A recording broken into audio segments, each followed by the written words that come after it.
So celebrities எல்லாம் போடுற பிளவுஸ்ல ஒரு டாப் சீக்ரெட்டான விஷயம் இருக்கு. செலிபிரிட்டிஸ் போடுற மாதிரி உங்க பிளவுஸும் கொஞ்சம் கூட சுருக்கம் இல்லாம அழகா ஸ்மூத்தா இருக்கணுமா? அப்ப நான் சொல்ற இந்த ட்ரிக்கை மட்டும் ஃபாலோ பண்ணுங்க. உங்க பிளவுஸ் ரொம்ப சீம்லெஸ்ஸா அழகாவே இருக்கும். நார்மலா எந்த ஒரு ஃபேப்ரிக்கும் ரொம்ப அழகான டெக்ஸ்டரா மாத்தக்கூடிய டெண்டன்சி இந்த லைக்ராக்கு இருக்கு. ஸோ இப்போ இந்த ஃபேப்ரிக் பேரு ஃபியூசபிள் லைக்ரான்னு சொல்லுவாங்க. ஸோ அந்த லைக்ரா ஆக்சுவலா என்ன பண்ணோம்னு பார்த்தீங்கன்னா ஒரு நார்மல் லைட் வெயிட் ஃபேப்ரிக்கை கூட அது இன்னும் ஸ்மூத்தன் பண்ணி கொடுக்கும்.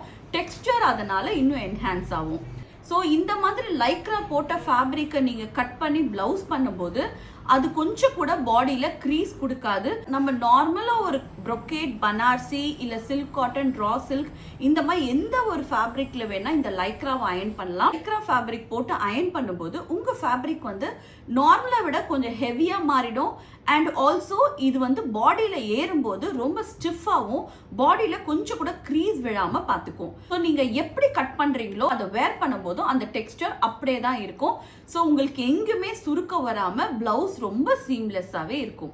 ஸோ லைக்ராவை அயன் பண்ணும்போது ரொம்ப முக்கியமான விஷயம், ட்ரை அயன்ல பண்ணக்கூடாது, ஸ்டீமர் அயன்ல தான் அயன் பண்ணும். அண்ட் இந்த லைக்ரால தைக்கிற பிளவுஸை வந்து நீங்க அடிக்கடி வாஷ் பண்ணக்கூடாது. ஹார்ட்லி 1 or 2 வாஷ் தான் நம்ம பண்ண வேண்டியதா இருக்கும். ஸோ அடுத்த வாட்டி நீங்க பிளவுஸ் தைக்கும் போது இந்த லைக்ரா வச்சு அயன் பண்ணி ஒரு பிளவுஸ் தைச்சு பாருங்க. பிளவுஸோட ஃபினிஷ், டெக்ஸ்டர் எல்லாமே எக்ஸலென்ட்டா இருக்கும். மறக்காம இந்த வீடியோ சேவ் பண்ணிக்கங்க. ஸோ அடுத்த வாட்டி பிளவுஸ் தைக்கும் போது லைக்ராவை அயன் பண்ணி ட்ரை பண்ணுங்க.